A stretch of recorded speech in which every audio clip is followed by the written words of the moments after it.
He's running for president. North Dakota Governor Doug Burgum. Yesterday he was in Iowa. Today at the southern border visiting North Dakota National Guard, who he deployed there. Meanwhile, North Dakota shares a 310-mile border with our northern neighbor, Canada, and it has border crossings. Earlier today, I spoke with the Republican candidate for president, Governor Doug Burgum. Governor, nice to speak to you, sir. Great to be with you, Greta. Governor, I know you sent some North Dakota National Guard troops to the southern border, and that's why you're down there to check on them. Tell me what you've learned. Well, first of all, it's, as everyone I think understands, which is national security is one of the roles of the President of the United States, the federal government. This is an important role, and part of national security includes border security. And right now, when you meet with the folks on the border down here, the hardworking law enforcement in the Border Patrol, you know, they do not have enough manpower. They don't have enough material. They don't have enough infrastructure resources. They don't have the right technology. I mean, clearly, this is not a priority of the Biden administration, and all of us as Americans are paying the cost right now with the unprecedented flow of not just human traffic and human trafficking, but also the illegal drugs that are flowing into our country. So, but you have North Dakota, your state, has about a 310-mile border with Canada. So you likewise are a border state. Are you seeing any illegal border entries into your state from Canada? And if so, what's the origin of the country of the people coming in?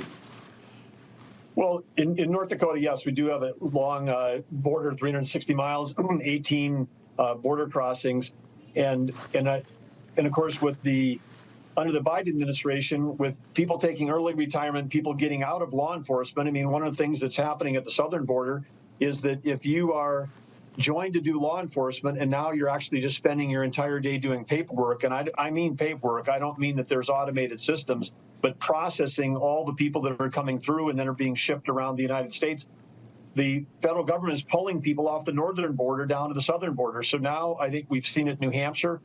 We may see it in other states, but the bad guys are going to exploit weaknesses. They know where there's more openings, and we have to provide border security on all of our borders. And of course, down here in the briefing we got this morning, there is an increase of people that are coming from China.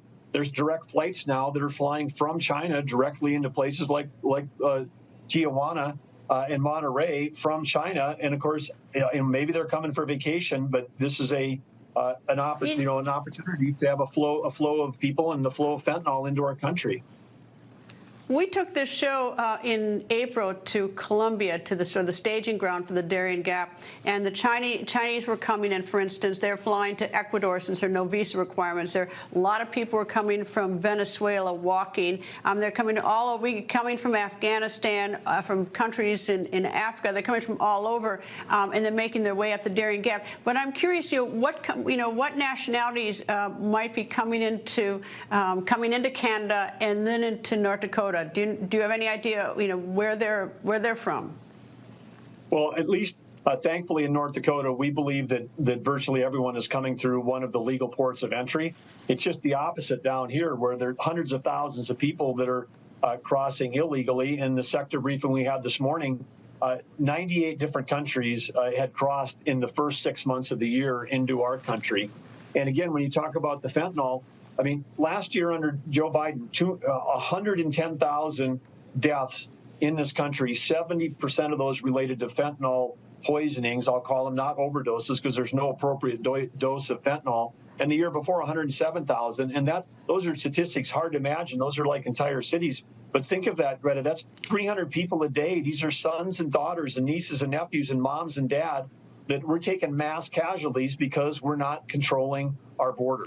Luck would have it, in my experience is that I was in North Dakota doing a story. We took the show there to do about Phu Phang buying that corn mill near the Air Force Base, which has now been rejected. But we also spoke to law enforcement in North Dakota about a different issue, which was the fentanyl presence. I mean, fentanyl has been a problem from your state coming up from the southern border.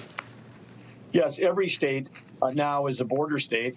And of course, large criminal organizations that are operating, whether it's human trafficking or drug trafficking. I mean, I think everybody understands that the drug trafficking can be very profitable.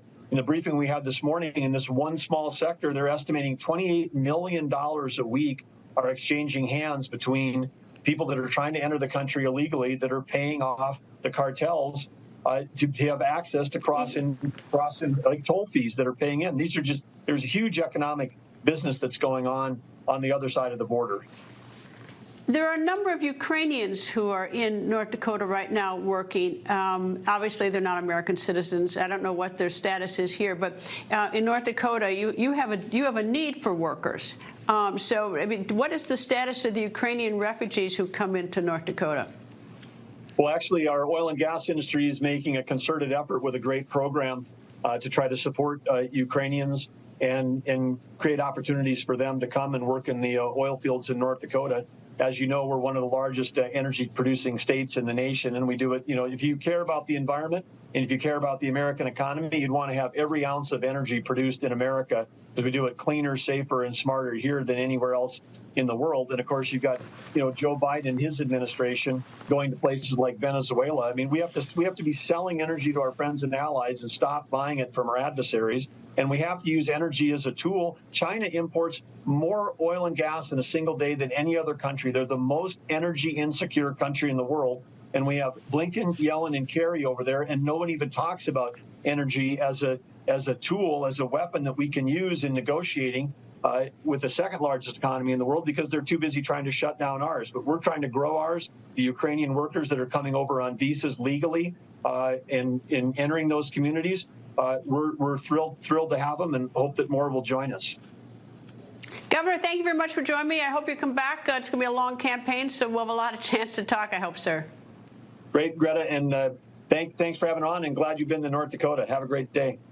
I had the world's best pancakes ever in Grand Forks at a diner. I'm not kidding. They were to die for, so I'll be back.